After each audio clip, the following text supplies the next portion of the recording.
Misirə səyahət. İkinci hissə.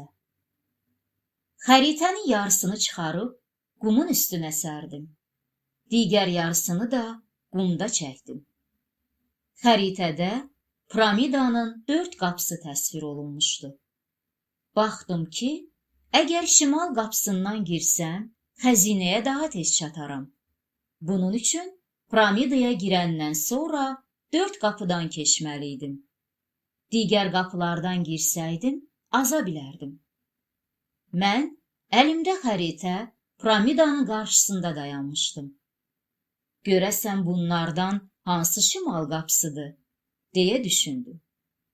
Tez xurma ağaclarının gövdəsinə baxdım. Mamır axtarırdım. Amma bu istidə mamır nə gəzirdi? Bir gözüm qumun üstündə hərəkət edən qarışqalara sataşdı. Qarışqaları yuvalarına qədər izlədim. Yuvaların hamısının ağzı eyni tərəfə baxırdı.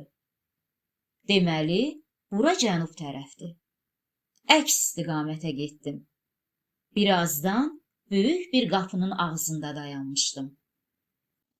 Əlimi qapının üzərində gəzdirib, ulduz işarəsinin üstündə saxladım. Qapı gürültüylə, lakin yavaş-yavaş açıldı. Çəkinə-çəkinə içəri girdim. Qapı bağlandı. Elə bir neçə addım atmışdım ki, səs eşidildi. Bu otaqdan keçə bilmək üçün bir suala cavab verməlisən. Mən ayaq saxladım. Səs davam etdi. Suya rəsm çəkilərmi? Bir xeyli düşündüm. Vaxt gedirdi. Cavab verə bilməsəm, nəinki xəzinəyə çata, heç geri dönə bilməzdim. Sonuncu saniyələrdə həyəcanla dedim. Çəkilə bilər. Necə? Ebru ilə çəkilər. Bu otaqdan digərinə keçdim. Xeyli yol getdim. Birdən qarşıma böyük bir güzgü çıxdı. Güzgüdə minlərlə əksimi gördüm. Yenə həmin səs eşidildi. Bunlardan hansı sənsən?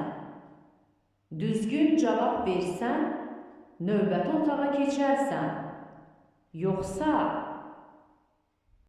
Xeyli güzgüyə baxıb durdum. Sonra əlimi qaldırdım. İlk qalxan əl mənim əlim olmalıydı. Digərləri əllərini daha gec qaldırdılar. Tez həmin güzgünü göstərib bərkdən qışqırdım. Bax bu mənim əksimdir. Yenə də doğru cavabı tapdığıma sevinirdim. Növbəti otağa keçdim.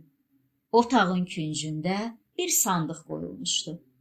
Gəlib sonuna çatmışdım. Birazdan dünyanın ən varlı insanı olacaqdım. Əlimi uzadıb sandığı yavaş-yavaş açdım. Ləl-cəvahiratın işığı gözlərimi qamaşdırdı. Bir də baxdım ki, sandığın içindəkilər sanki quyuya tökülürmüş kimi aşağı axır. Özümü toparlayıb əlimi uzadınca sandıqda heç nə qalmadı. Axı niyə? Deyə qışqırdım. Əslində bu bir oyundur. Sən də oyunu qazanmısan. Həyatda hər şey bu qızıllar kimi axıb gedər. Ruhdan düşmə. Sandığın dibindəki məktubu götür və oxu.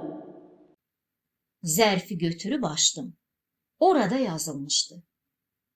Ey xəzinə ovçusu, sən əlindən gələni elədin, doğru yolla irəlilədin.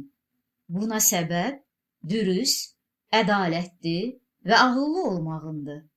Bu xüsusiyyətlərə sahib biri əsla uduzmaz.